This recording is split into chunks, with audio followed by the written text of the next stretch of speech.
Mumbai monitoring desk. भारतीय वज़ीर आज़म नरेंद्र मोदी की जमात भारतीय जनता पार्टी बीजेपी के रहनुमा और राज्यसभा के साबिक रुकन सुब्रमण्यम स्वामी ने बॉलीवुड अदाकार अक्षय कुमार और अदाकारा जैकलीन फर्नांडिस समेत फिल्म राम सेतु की टीम के 8 अरकान के खिलाफ मुकदमा दर्ज करा दिया।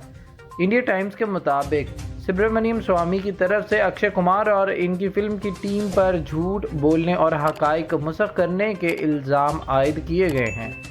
सुब्रमण्यम स्वामी के वकील सत्या सब्रवाल ने कहा है कि इनके मुवक्किल ने 2007 में भी भारतीय सुप्रीम कोर्ट के सामने कामयाबी के साथ राम सेतु के तहफ़्फ़ुज़ के हवाले से दलाइल दिए थे।